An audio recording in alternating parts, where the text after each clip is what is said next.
शाम के 7:30 बज चुके हैं। शंखनाद में एक बार फिर से आप सभी का स्वागत है। मैं हूं आपके साथ चित्रा त्रिपाठी। 3 दशक पहले 1990 में उस वक्त के प्रधानमंत्री वीपी सिंह ने मंडल का कार्ड खेला था। उसके कार्ड के लिए बीजेपी ने कमंडल का दांव चल दिया था, लेकिन 3 दशक में बहुत कुछ बदल गया है। इस बार मोदी मंत्रिमंडल में विस्तार हुआ तो उसमें जातिगत समीकरणों का बाकायदा ख्याल रखा गया। मंडल का ध्यान रखते हुए ही पिछड़ी जाति के 3 सांसदों को मंत्री पद की शपथ दिलाई गई है। मैं अनुप्रिया सिंह पटेल सत्यनिष्ठा से प्रतिज्ञान करती हूँ। मैं भारत की प्रभुता और अखंडता अक्षुण्ण रखूंगा। सभी प्रकार के लोगों के प्रति संविधान और विधि के अनुसार न्याय करूंगा। मोदी सरकार के ये नए सिपहसालार शपथ तो दिल्ली में ले रहे थे, लेकिन धमक पूरे उत्तर प्रदेश की सियासी फिजाओं में पहुंच रही थी। बुधवार को उत्तर प्रदेश से जब 7 मंत्रियों ने शपथ ली तो एक कीर्तिमान बन गया। किसी भी केंद्र सरकार में यूपी के इतने ज्यादा मंत्री कभी नहीं थे।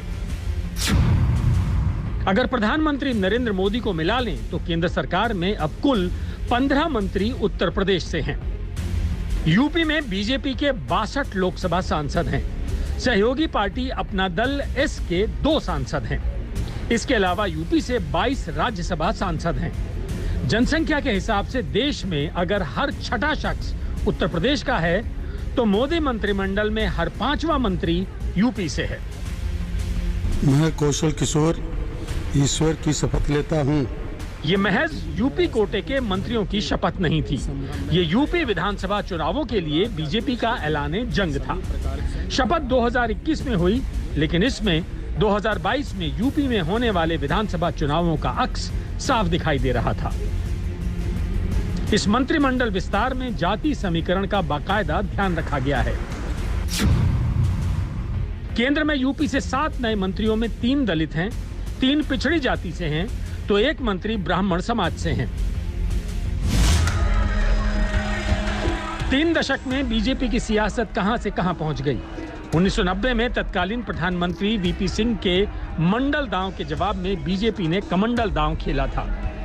तब लाल कृष्ण आडवाणी ने सोमनाथ से अयोध्या तक रथ यात्रा निकाली थी, जिसके सारथी थे आज के प्रधानमंत्री नरेंद्र मोदी। रथ यात्रा के 31 वर्षों बाद नरेंद्र मोदी खुद उस पिछड़ा वर्ग को साधने में जुटे हैं, जिसको आरक्षण देने की बात मंडल कमीशन की रिपोर्ट में की गई थी।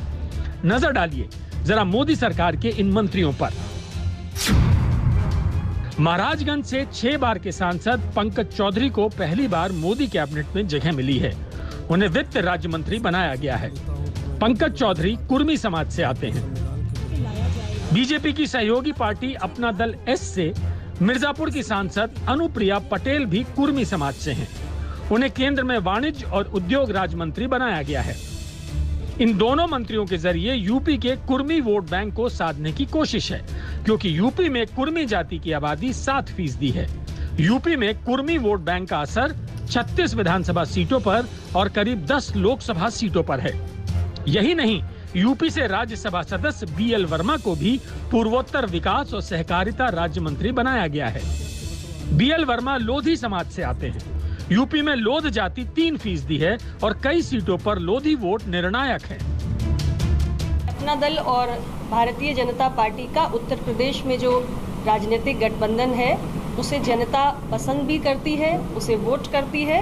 अब मंत्रिपरिषद में भागीदारी के बाद भी हमारी यही कोशिश होगी कि जिस वंचित, पिछड़े, शोषित, दलित, कमजोर समाज के लिए आवाज उठाने का काम अपना दल इतने वर्षों तक करता आया है, हम उसी को आगे बढ़ाएंगे। पार्टी ने जो दायित्व मुझे मंत्री पद का सौंपा है, मैं उसके लिए माननीय प्रधानमंत्री जी को धन्यवाद ज्ञापित करना चाहता हूं और ये विश्वास दिलाना चाहता हूं कि जिस आशा और विश्वास के साथ उन्होंने ये दायित्व मुझे सौंपा है, उस दायित्व को मैं ठीक ढंग से निर्वहन करने का प्रयास करूंगा।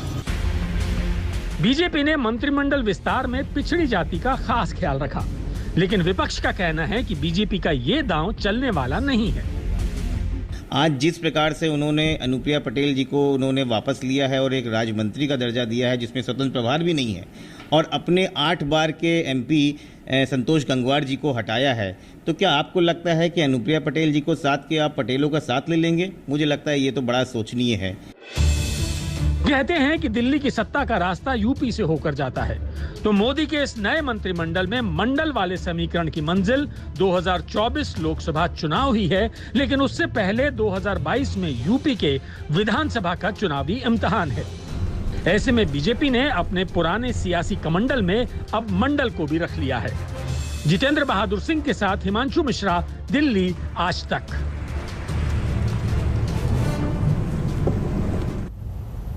मोदी का ये नया मंत्रिमंडल तो मिशन 2024 के लिए बना है, लेकिन उसके पहले यूपी में 2022 की चुनावी वैतरणी भी पार करनी है। बीजेपी चुनाव से पहले पिछड़े वर्ग, दलित और सवर्णों को साधना चाहती है। यही वजह है कि केंद्र सरकार में यूपी से 3 दलित सांसदों को मंत्री बनाया गया है, तो यूपी में ब्राह्मणों की नाराजगी दूर करने के लिए एक ब्राह्मण चेहरे को भी शपथ दिलाई गई। मैं कौशल किशोर ईश्वर की शपथ लेता हूँ। मैं प्रोफेसर SP सिंह बघेल, मैं भानु प्रताप सिंह वर्मा ईश्वर की शपथ लेता हूं।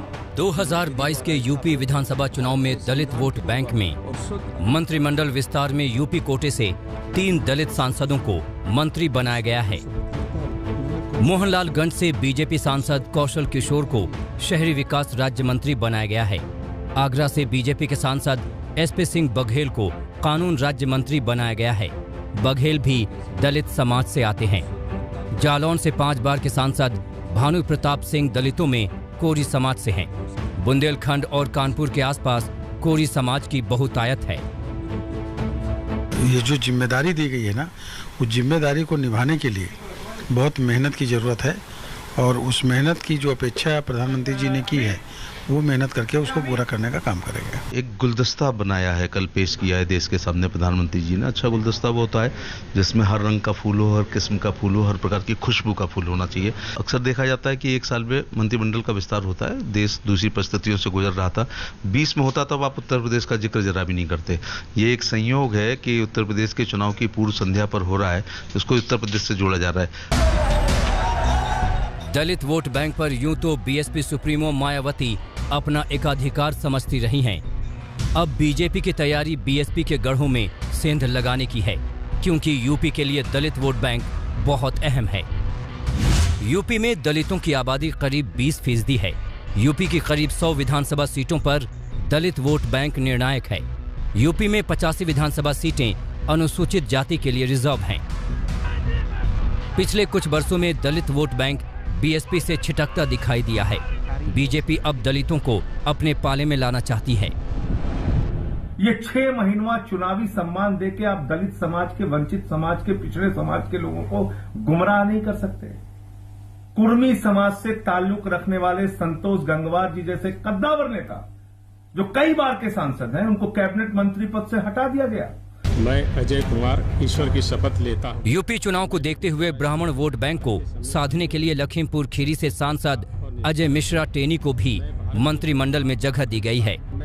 यूपी में ब्राह्मण समाज की सरकार से नाराजगी की बातें सामने आई हैं। शायद ब्राह्मणों की नाराजगी दूर करने के लिए ही अजय मिश्रा को शपथ दिलाई गई है। वैसे भी यूपी में ब्राह्मणों की आबादी 20% है और 60 विधानसभा सीटों पर ब्राह्मण वोट बैंक ही निर्णायक है। भारतीय जनता पार्टी में कार्यकर्ताओं को दायित्व अक्सर बूथ से लेकर के अलग अलग जगहों पर दिए जाते हैं। उसी क्रम में एक कार्यकर्ता होने के नाते मुझे ये दायित्व दिया गया है। हमारे प्रधानमंत्री जी ने, गृह मंत्री जी ने, राष्ट्रीय अध्यक्ष ने और पार्टी ने जिस तरह का विश्वास किया है, उन अपेक्षाओं पर खरा उतरने का प्रयास करूंगा। मोदी ने यूपी विधानसभा चुनाव को ध्यान में रखते हुए मंत्रिमंडल में जातीय समीकरण को खूब साधने की कोशिश की, लेकिन सबको साध नहीं पाए। उनके सहयोगी निषाद पार्टी के मुखिया संजय निषाद अपनी अनदेखी से खफा हैं। निषाद समाज और हमारे कार्यकर्ता बहुत गुस्से में हैं कि कम वोट संख्या में कम सीटों पर प्रभाव रखने वाली अनुप्रिया को जगह मिला और निषाद समाज का एक प्रतिनिधित्व नहीं रहा। अब तक धोखा पिछली सरकारों ने दिया और भारतीय जनता पार्टी भी धोखा दे रही है। दरअसल संजय निषाद पार्टी नेता प्रवीण निषाद को मंत्री बनवाना चाहते थे, लेकिन उनकी मंशा पूरी नहीं हुई। गोरखपुर से गजेंद्र त्रिपाठी के साथ जितेंद्र बहादुर सिंह, दिल्ली, आज तक। मोदी और योगी यूपी में बीजेपी की जीत के लिए व्यूह रचना कर रहे हैं, तो वहीं एक मोर्चे की भी सियासी खिचड़ी पक रही है। कभी योगी सरकार में मंत्री रहे ओम प्रकाश राजभर और ओवैसी ने हाथ मिला लिया है। इन लोगों ने 10 दलों का भागीदारी संकल्प मोर्चा बनाया है। इस मोर्चे के जरा दावे और वादे सुनिए।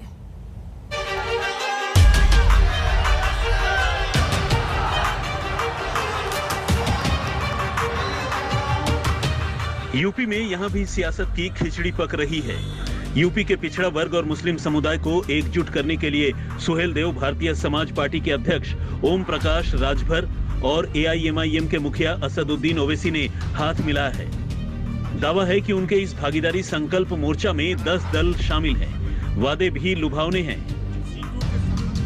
गरीबों का इलाज फ्री में, सामाजिक न्याय समिति की रिपोर्ट, प्रदेश में समान अनिवार्य और फ्री शिक्षा, प्रदेश में भाईचारा अमन चैन कायम करने के लिए भागीदारी संकल्प मोर्चा बना के हम लोग एक विकल्प, सपा को भी लोगों ने देख लिया, बसपा को भी देख लिया, कांग्रेस को भी देख लिया, भाजपा को भी देख रहे हैं। आज अगर मुस्लिम माइनॉरिटी का लिटरेसी रेट उत्तर प्रदेश में 58% है,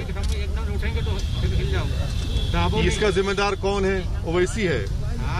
अगर आज उत्तर प्रदेश में ड्रॉप आउट रेट बच्चों का सबसे ज्यादा अगर है मुस्लिम माइनॉरिटी और दलित का, हम जिम्मेदार हैं। सुबह ही ओवैसी लखनऊ पहुंचे तो उनके स्वागत के लिए लोगों का हुजूम खड़ा था। जमकर नारेबाजी हुई। ओम प्रकाश राजभर पूरे जोश में थे। मोहन भागवत के DNA वाले बयान को लेकर उन्होंने सवाल उठा दिए।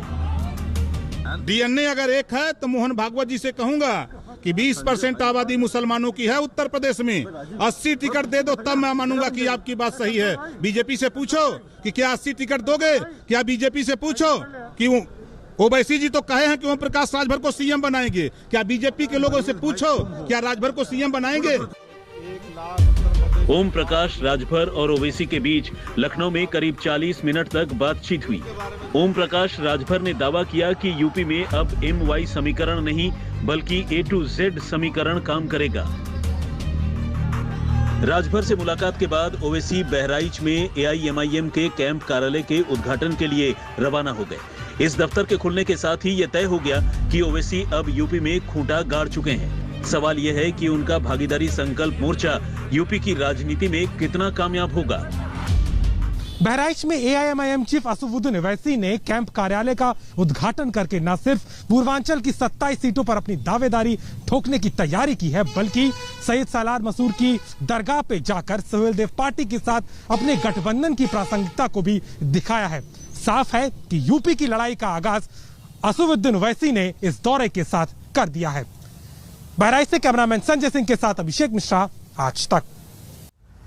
अब ये नया गठबंधन वोट कटवा की भूमिका निभाएगा या कुछ कमाल कर जाएगा, इस पर रहेगी आज तक की नजर। शंखनाद में अभी के लिए बस इतना ही। देश और दुनिया की बाकी खबरों के लिए आप देखते रहिए आज तक।